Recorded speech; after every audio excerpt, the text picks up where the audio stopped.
আসসালামু আলাইকুম ওয়া রাহমাতুল্লাহি ওয়া বারাকাতুহু। প্রিয় মুসলিম ভাই ও বোনেরা, আশা করি আপনারা ভালো আছেন। আজকে আমি আপনাদের সামনে লাইভ আসার একমাত্র উদ্দেশ্য হলো, সবাই আমরা অবগত যে এই মাস হলো জিলহজ মাস, অর্থাৎ কুরবানির মাস যাকে আমরা বলি। এই মাসের 7 তারিখ অর্থাৎ শনিবারে কোরবানি হবে। তবে এই মাসে কিছু ফজিলতপূর্ণ ইবাদত রয়েছে, আমল রয়েছে, যেগুলো আমল করলে আল্লাহ তাবারক ওয়া তাআলা মানুষকে অসংখ্য সওয়াব প্রদান করে। ওর মধ্যে একটি আমল হলো ইয়াউমে আরফার রোজা,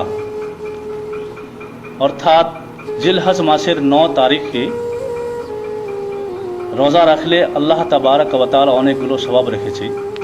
এক হাদিসের মধ্যে নবী করিম সাল্লাল্লাহু তাআলা আলাইহি ওয়াসাল্লাম ইরশাদ করে বলেছেন যে ইয়াউমে আরফার রোজা অর্থাৎ জিলহজ মাসের 9 তারিখের রোজা বিগত 1 সাল, 1 বছর এবং আনেওয়ালা 1 সাল, মানে আগামী 1 সালের গুনাহ খাতাকে আল্লাহ ক্ষমা করে দেন।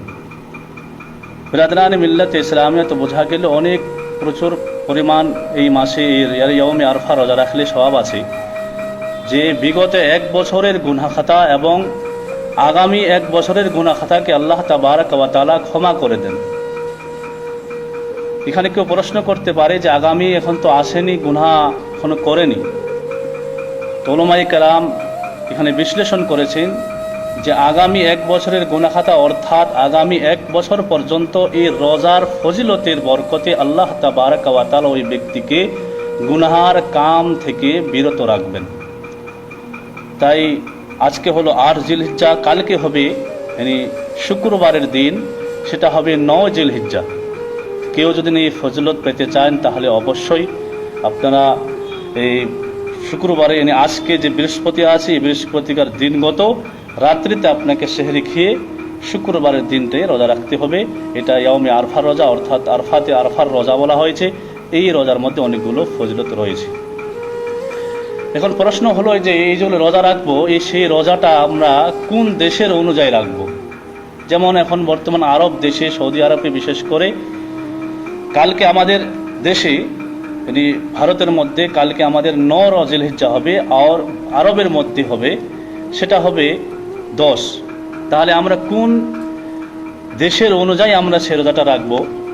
তো উলামায়ে কেরাম ফতোয়া দিয়েছেন সেটা আমাদেরকে নিজ নিজ দেশের অনুযায়ী, অর্থাৎ যেই দেশে আছে সেই দেশের তারিখ অনুযায়ী আমাদেরকে রোজা রাখার আদেশ রয়েছে। যে যেরকম আমাদের কালকে হবে 9 জিলহিজ্জা, যদিও সৌদি আরবে কালকে 10 হয়, তবুও কালকে আমরা 9 জিলহিজ্জার উপলক্ষে রোজা রাখলে সেটা আমাদের স্বভাব আমরা পেয়ে যাব। তাই আমরা শুক্রবারের দিন 9 জিলহিজ্জা হচ্ছে, শনিবারে ঈদ হচ্ছে, তো ঈদের পর একদিন আগে আমাদেরকে রোজা রাখা উচিত। আর অনেকগুলো স্বভাব রয়েছে।